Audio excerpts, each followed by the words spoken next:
Hi, good morning po, Ma'am Jemeline. Ito po yung actual video test ng order niyo.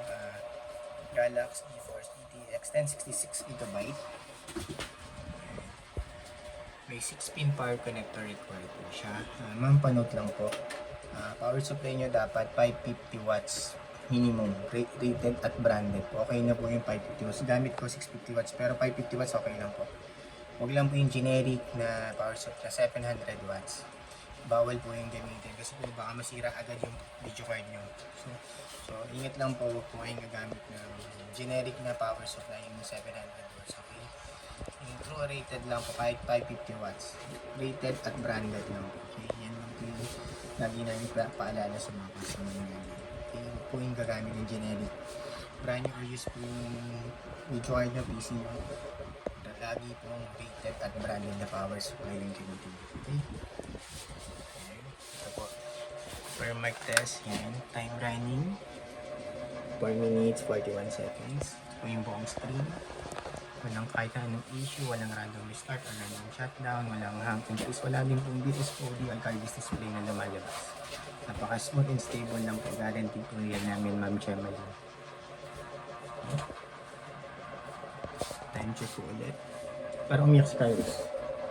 5 minutes 5 seconds na po. Tapos yung graph, napaka smooth and stable lang po, straight na straight lang siya, napaka stable. Okay, pa-close ko na po ito yung per mic.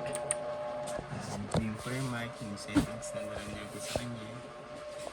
Tapos ito po MSI Afterburner software, yung po yung GPU na detected niya. Okay, NVIDIA GeForce GTX 1066 GB. Okay. GPU Z, full details and specs po sa GPU Z.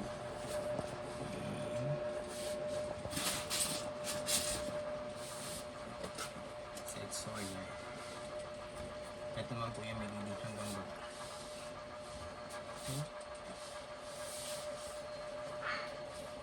Okay. Tapos close ko lang to. Right click for driver check. Yan po, driver. Pinaka-important po, nag-install siya. Automatic install naman po yung kung naka Windows 10 or Windows 11 kayo. Ayan. System information.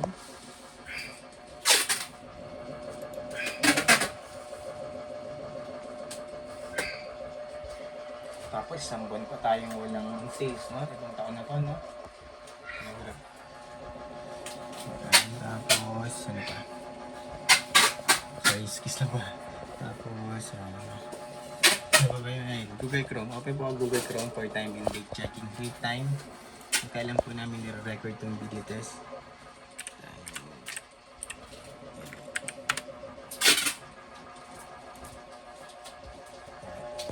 Naka 24-hour format lang yun. Bali, 1:33 PM Saturday, August 3, 2024. Yung po yung card date and time natin yung nire-record itong video test before po namin ship out yung order. Okay, isa pa.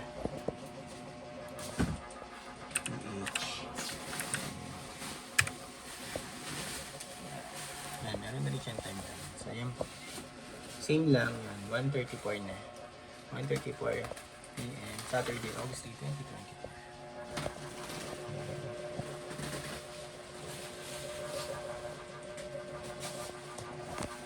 Kung gusto nyo po i-double check, ito po yung website. Yan pa din nyo pupuntahan yan. Ito din po yung isa. Kung gusto nyo po ma-double check kung real time, kung legit, kung fake, yan. Pwede nyo po i-double check yung website na pinakita ko. Yun lang po. Close ko na po. Shut down.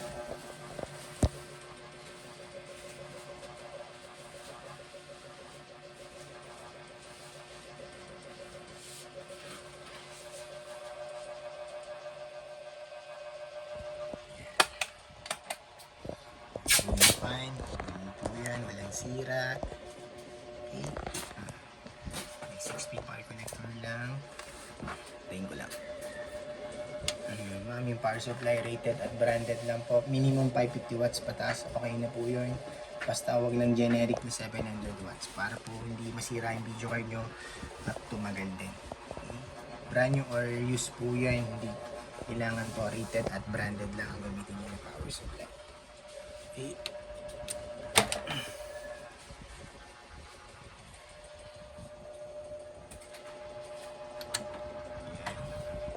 Pakita ko lang yung serial number po tsaka yung warranty stickers. Explain ko lang po. Abutin ko lang po.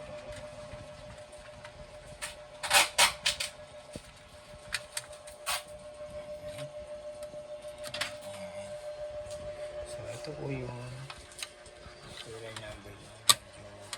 Medyo umabaw na. Serial number niya po. Ito po yung warranty sticker namin.